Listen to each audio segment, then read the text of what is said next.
Hey guys, welcome to today's episode, and I'm so excited. We have Dr. Gundry here with us, and he has written a brand new book called The Gut-Brain Paradox. And I'm so excited because he's talking about improving your mood, getting rid of brain fog, and reversing your disease. So I'm so excited. Dr. Stephen Gundry, welcome. Thanks for having me. Great to see you. I love everything that you're doing. And I want you to just talk a little bit first about what is the day in the life of Dr. Gundry look like? Like, what do you do for your eating? What do you do for working out? You've kind of just transformed your health. And I just want to see, what does a day in the life of you look like? Well, believe it or not, actually, I will turn 75 this year. I still see patients 6 days a week, including Saturdays and Sundays. On the seventh day, which is Friday, I'm at my supplement food company, Gundry MD, in Los Angeles. But yeah, I see patients 6 days a week. Believe it or not, learn from my patients, and that's really why I keep seeing them. I really get to see a miracle hopefully every day. That was what I would have considered a miracle. We talked off camera, believe it or not, this will be my 25th year of from January to June every year. I eat all my calories in a 2-hour window from 5 to 7 o'clock at night for 6 months. And this is my 25th year of doing that. Oh my gosh, that is awesome. And I think you were the very first one who even talked about intermittent fasting. Talk about that. Yeah, it's kind of funny. My first book was called Dr. Gundry's Diet Evolution. Random House did the book, and then my editor, Heather Jackson, written an entire chapter on time-restricted eating, intermittent fasting. She said, "This is nuts. This is crazy. There is so much crazy stuff in your book already. I'm not going to allow you to have this chapter because it's really too nutty." I said, no, wait a minute. Look at all this documentation I've got. Look at all these references. I've been doing this for several years now already, and it needs to be in there. She said, okay, I'll tell you what. I'll give you 2 pages to make your case, and that's all you get. And I said, okay. So a couple of years ago, I was lecturing at the annual Mind Body Green conference in Tucson, Arizona, and who should be in the audience but Heather Jackson?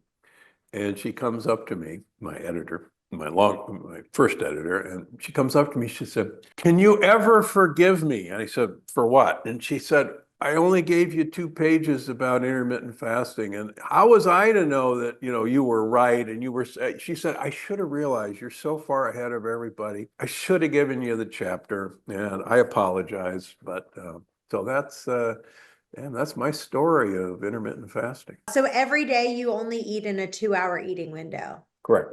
Yeah. Wow, I love it. See how we're just so aligned? Okay, so in that 2-hour eating window, what do you eat? Give me just like a couple different days of what you focus on. So last night we went out to one of our favorite little Italian restaurants, and I had a great big giant salad with a ton of olive oil and balsamic vinegar on it and some pecorino cheese on top.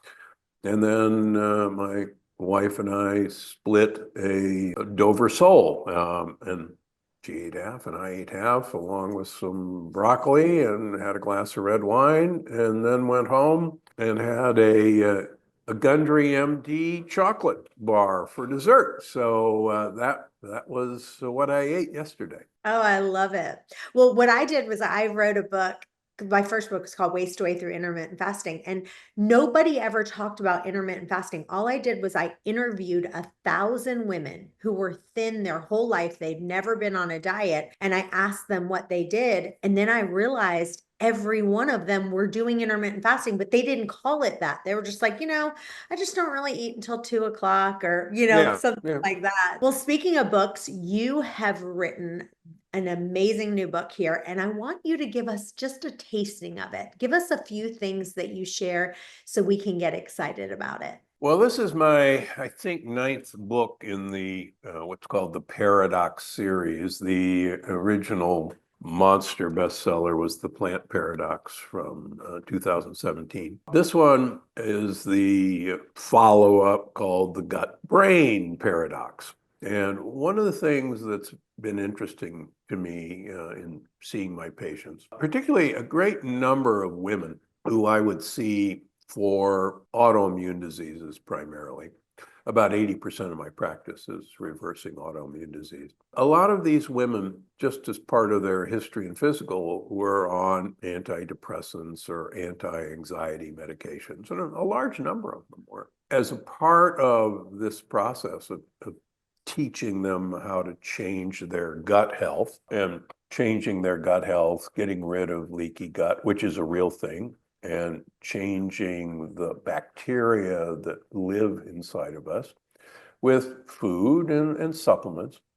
Many of them, as we went along, would say, I don't know how to tell you this, but I've stopped my antidepressants. Is that okay? And I said, well, of course it's okay. That's kind of what I would expect to see. And they said, well, why would you expect to see that? And I said, because believe it or not, the bacteria in your gut control just about everything that's going to happen to you, including your mood, including your anxiety, and depending on types of bacteria in you, and perhaps more importantly, the types of food that you give the bacteria to eat, they will produce feel-good hormones like serotonin, like GABA, and they will change the way your brain works and feels.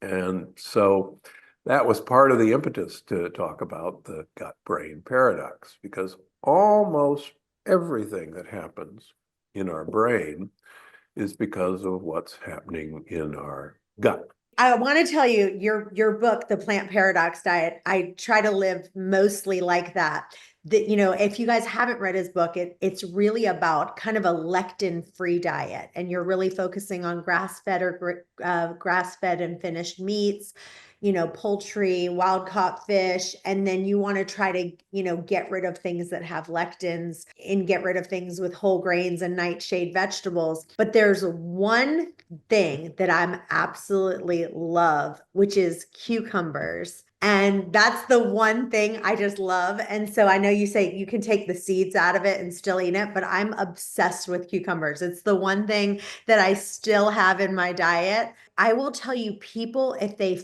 follow what you say, how they will feel, it's just night and day. Well, thanks for saying that. Yeah, it's funny. Cucumbers do have a pretty nasty lectin in them.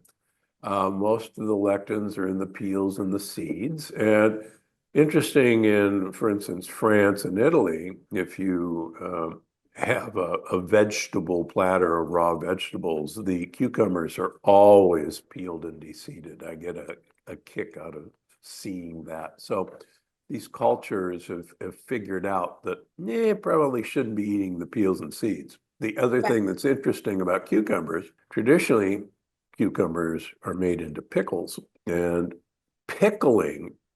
originally pickling was accomplished by fermentation. And it's the fermentation that actually degrades the lectins.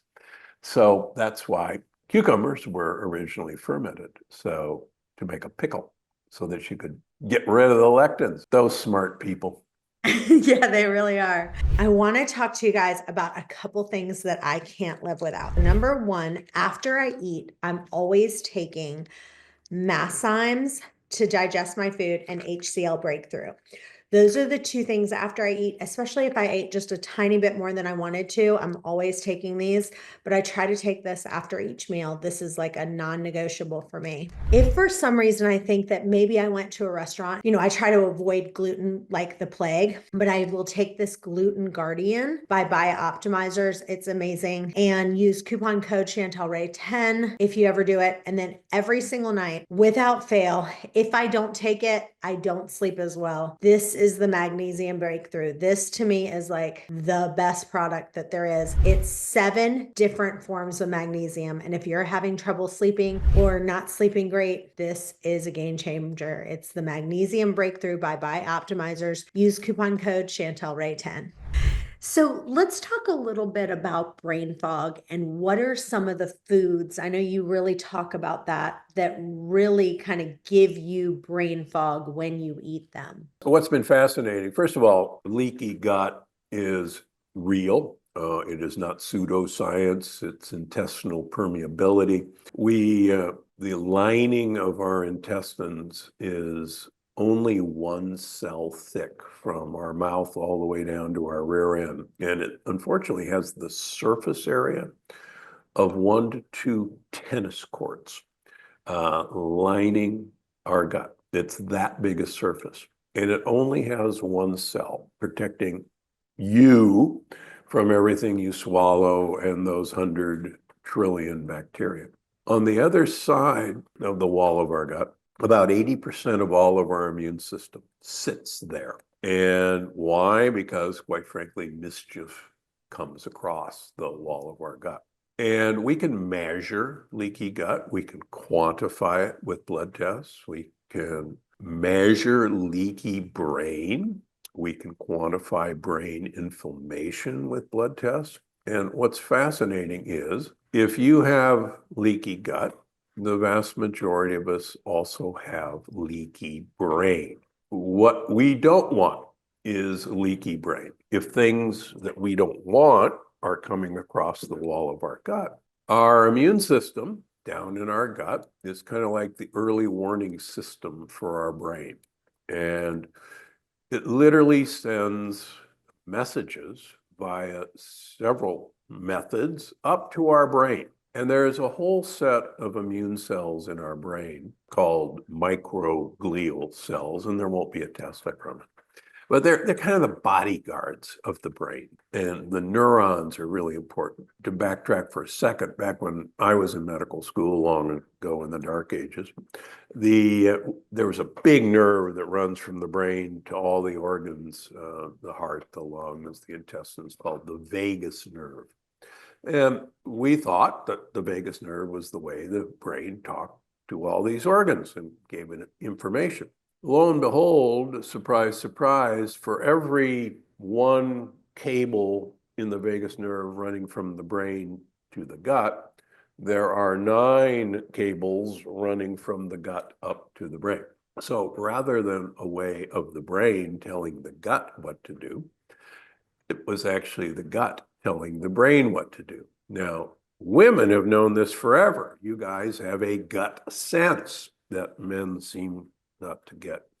And so, in fact, it's actually the gut that is not only controlling the brain, but warning the brain. So if you have leaky gut, you actually produce leaky brain. Your immune system in your brain begins to try and protect the neurons in your brain from harmful actors that it's pretty sure is coming up. And it does that.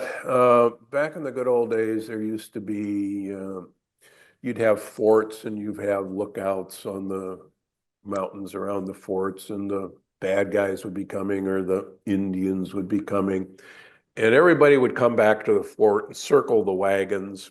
And it turns out that the brain gets warned that bad stuff is on the way up. And we begin to actually pull back all the connections between all the neurons talking to each other. And you can actually film this with electron microscopes happening. This brain fog is a real thing. It's actually trying to protect our brain cells from incoming threats from the gut. Wow.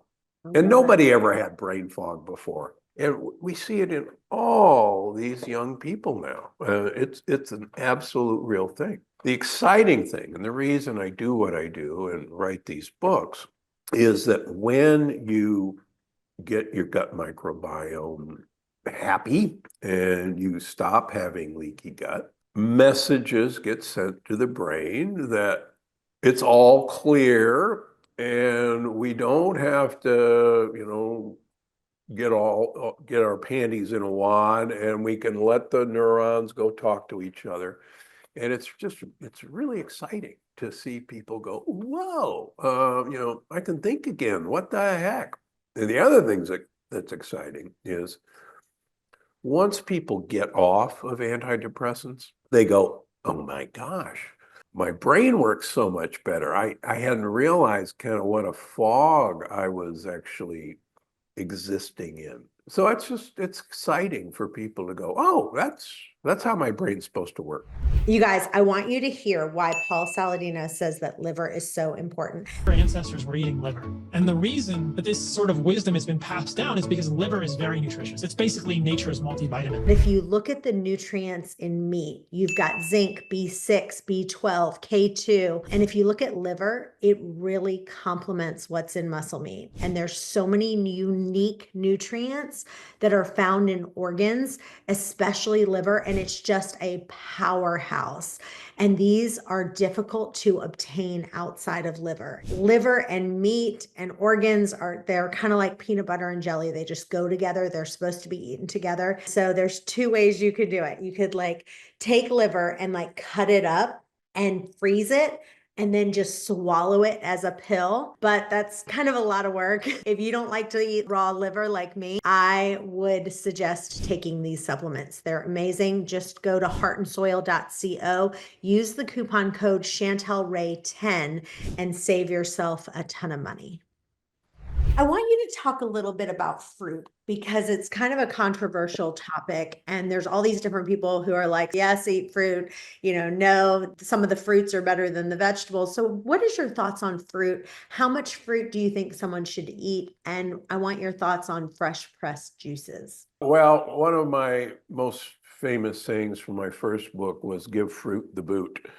Now, I say that for a pretty doggone good reason, and I'll get really nerdy for a second. About 10 million years ago, great apes developed a genetic mutation in which they stopped making an enzyme called uricase. And again, there won't be a test. They could take fructose in fruit and convert it into triglycerides, fat, and into uric acid. And it gave them the ability to, when fruit was available, to store fruit as fat.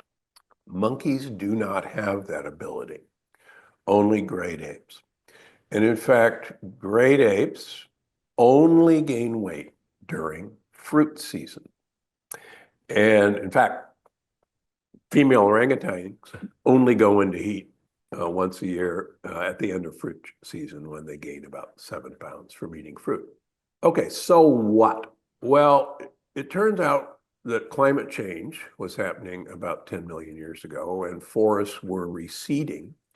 And so great apes, when they encountered fruit, were able to survive during periods when they couldn't get any fruit because they were fatter than all their competitors. And great apes took over great apedom. We inherited that mutation. It used to be called the thrifty gene. It is not the thrifty gene. It is the lack of an enzyme that it allows us to take fructose and make fat from it. And it's become one of our greatest curses. It was one of our greatest advantages back when there was only fruit once a year. Even in the jungle, normally fruit ripens once a year. And we were able to take advantage of that and have fat for when times were rough, and other animals couldn't do that. So that was a huge advantage. Now, unfortunately, fructose is available 365 days a year. And not only is it in fruit, our fruit has been bred for sugar content. When I was growing up, apples were only available for a couple of months. Now, most people don't realize that the apple that they get in the grocery store is over a year old because it has been preserved and it has been bred for sugar content. I mean, my goodness, ambrosia apples, honey crisp apples, the name gives it away. Apples were little bitty things when I was growing up. Even blueberries, even organic blueberries are now the size of grapes. And yes, a cup of grapes have more sugar than a Hershey's candy bar. I'm not telling people to eat Hershey's candy bar. The point of all this is there's more sugar in a cup of grapes than a Hershey's candy bar. Get over it. I'm a fan of fruit during fruit season and organically available, but there's no human need for fruit. Just ask an Eskimo. Well, you know what's funny is that I have this relationship with fruit. The one thing that I do, and I do these like 30 days, no fruit, no sugar challenges where we don't have any fruit either. And I have this relationship. I'm 7 pounds heavier when I put fruit back in my diet, 7 pounds less when I take it out. And I don't know what it is. It's this thing, this struggle, because I kind of go, oh, well, it's just berries, and oh, it's just blueberries, and it has all this. And so I go back and forth with it, but I do these 30-day challenges with people all the time. But I will tell you, 7 pounds is what it costs me when I add fruit back in my diet or when I don't. Yeah, I have a good friend who's also a patient, decided he went on a carnivore diet for some very interesting reasons. And I use that in the new book. I have what's called the Chicken and the Sea program, where you get wild fish and pasture-raised chicken and wild shellfish in a quote carnivore diet. And we can get into that. But he did very well on that. And he lost a lot of weight, good weight to lose. And he decided, okay, I'm fine now, and I really miss fruit. And all I'm going to do is add back fruit. And it's funny, he actually gained 7 pounds in a month just by adding back in fruit. So it's funny. And again, that's actually most great apes gain about 7 pounds during fruit season. That's In fact, fun. my editors said, "Oh, don't be ridiculous. That's not true." There's actually books written about this mutation in great apes that made them be able to take advantage of fructose in fruit and gain weight. So it's a real thing. It is I have a real nothing. thing. I have nothing against fruit. It's delicious. We are, fun thing. You and I, humans, have color vision, and only fruit predators have color vision. Our dogs don't have color vision because they could care less whether the squirrel is orange or black or gray. As long as it's moving, it's something to eat. But only animals or insects that are fruit predators or pollinators color vision. And plants use the color of fruit to tell you when it's maximum sugar content in that fruit. It also tells the animal, don't eat me yet, the fruit, because the seed is not coated with an impenetrable substance that we can't digest. I mean, think about it. Plants invest all that effort into making that fruit. Why? Because they want a fruit predator to grab it, to eat their babies and walk away and put their babies somewhere else with a generous dollop of fertilizer. So good. Well, you give so much compelling evidence in your book that our microbiome is actually driving our thoughts, our feelings, our behaviors, just all of our mental, emotional health. Is there any supplements that you would say that you recommend that actually helps with the leaky gut and that leaky brain? Yeah, two things. There absolutely are ways to repair leaky gut. Believe it or not, my two top-selling supplements at Gundry MD are my two gut repair formulas. BioComplete 3 is number one and Total Restore is number two. That said, one of the things that's missing in almost everyone with leaky gut are what are called short-chain fatty acids. And the most famous of them is called butyrate. And BioComplete 3 has a bioavailable butyrate in it, which is why it's so popular. You can repair leaky gut and it takes a while. When I first started thinking we could repair leaky gut, I was naive and thought it could be done in a couple of weeks. Most people, it takes 9 months to a year to repair your leaky gut. But getting back to your question, how I got interested in lectins, which are plant defense compounds against being eaten. Lectins are simplistically tiny little razor blades that like to tear open the wall of your gut. So I can repair the wall of your gut, but if you keep swallowing razor blades, you'll just tear it right back open. In fact, just yesterday, I have a patient from Florida that I was speaking to on the phone who had some real leaky gut issues and some autoimmune issues, and we've done very well. And we get a leaky gut test, which is called the wheat Zoomer. It was actually named Zoomers before Zoom calls, but her leaky gut had gotten worse, just kind of out of the blue. And I said, what the heck? What have you been doing? She said, well, it was the holidays and I kind of cheated and I didn't think you'd notice. And I said, well, there it is. And she said, son of a gun, I can't even get away with this. You'll know. And I said, well, what was your treat of choice? She said, oh, I had some bread. She said, but it was organic. And I said, well, it didn't matter. It was organic razor blades. And so we could actually see this on her blood test.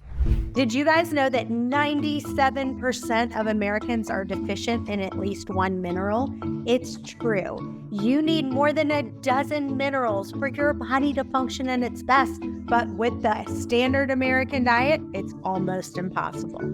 So here's where Beam Minerals comes in. Guess what? All you have to do, take one little shot of this one little shot of this one, and guess what? It looks like this, but it tastes like water. Take one shot and boom, in 30 seconds a day, you're getting an entire thing of minerals instead of an entire cabinet of supplement bottles. So with Beam Minerals, we make mineral balance simple. One of the things about your supplements that I love is that you focus on prebiotics, probiotics, and postbiotics. Can you Correct. talk about that just a little bit about how important all three of those are? Yeah. So most people know about probiotics, which are friendly bacteria. Prebiotics are, in general, the soluble fibers that friendly bacteria eat to grow and divide. But postbiotics are, I used to call them bacterial poops, but they're the products of the bacteria eating the prebiotics. And what's exciting is that these postbiotics are really part of the messaging system between the bacteria in our gut and us. And these postbiotics actually tell our DNA what to do, tell the brain what to do. They're essential in repairing leaky gut. But it's not as simple as we used to think. So one would think that you could swallow probiotics and then feed them prebiotics, and presto changeo, you would get postbiotics and everybody be happy. Like I wrote about in my last book, Gut Check, there's a couple of microbiome researchers at Stanford by the name of the Sonnenbergs, and they're a husband and wife team. And so they took some volunteers and they gave them a bunch of prebiotic fiber. It's inulin. Inulin is in chicory, it's in asparagus, it's in artichokes, it's in Jerusalem artichokes. Anyway, great prebiotic fiber.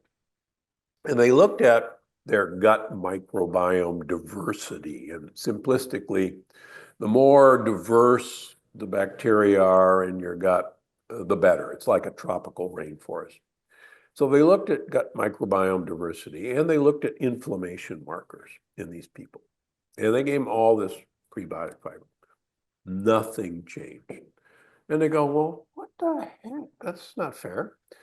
So they said, well, wait a minute. Maybe we need some postbiotics in this mix to kind of prime the pump. So they gave them postbiotics in the form of fermented foods. It was primarily yogurts and kombuchas and kefir. It can be vinegars. It can be like sauerkraut or kimchi. And the prebiotic fiber. And this time, with the addition of those fermented foods, then they started getting more gut microbiome diversity and their inflammation markers went down because they were repairing their leaky gut. So it's more complex than people originally thought, but it's doable as long as you realize that cultures for all of humankind existent have been fermenting foods. And those fermented foods have huge health benefits. If you had to name the top 5 foods that actually nourish the cells of your gut lining, and then I want you to say the top 5 foods that would destroy the gut lining. Yeah, that's a so the ones you really want to eat are foods, number one, that have prebiotic fiber, soluble fiber. You don't want insoluble fiber because insoluble fiber is actually a lot of the razor blades. So, for instance, whole grain foods are, unless fermented or unmitigated, disasters because they're swallowing razor blades. On the other hand, prebiotic foods, for instance, my favorite vegetables are the chicory family of vegetables. For instance, most grocery stores have this kind of bright red ball of what appears to be lettuce called radicchio, and that's actually a chicory. Belgian endive. You can even get Belgian endive in Trader Joe's. They look like tulips. Asparagus, again, artichokes. I go to France and Italy a lot, study the people. And interestingly enough, I have never had a salad in a restaurant in France or Italy that doesn't have some form or more of chicory in the salad. And you go, wow, how come these guys are eating all this? The famous tricolore salad in Italy is actually Belgian endive, radicchio, and arugula, which is a cruciferous vegetable. So that gets me to my second favorite vegetables, and that are the cruciferous vegetables: broccoli, cauliflower, cabbages.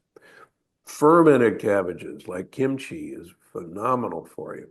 Arugula is a cruciferous vegetable. And these are sulfur-containing compound.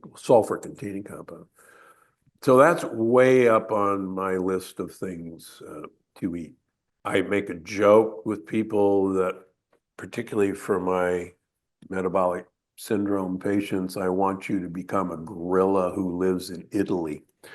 And by that, I mean, I want you to eat a lot of leaves and I want you to pour olive oil on it. The other thing I think is really easy for people to do is get these postbiotic foods into their diet. How do you do that? Vinegars are a great source of short-chain fatty acids called acetic acid. And vinegars are easy to do. I actually am the inventor of the fake Coke that went crazy on TikTok a couple of years ago. You take some San Pellegrino or sparkling water and pour some balsamic vinegar in it, stir it around and drink it. It tastes like a Coke, but it's postbiotic for you. So that's easy to do. Kombuchas are great, except most Americans absolutely hate sour tasting foods. And so these companies, many of them add huge amounts of sugar to make it tolerable. You can find low sugar kombucha, Kefirs, same way. A lot of them have a lot of sugar, but any of these sort of fermented foods are great. I'm a big fan of coconut yogurt. If you don't have a dairy intolerance, goat yogurt and sheep yogurt are my favorites. Please, please don't put the fruit in it. Get it plain. I'm a huge fan of allulose as a sweetener. Allulose is actually a true sugar, and it's the first sugar substitute that has been shown to be a prebiotic, and it actually lowers blood sugar. And so I'm a big fan. I'm such a big fan of it that Gundry MD produces, allulose as a product. So those are just a few things.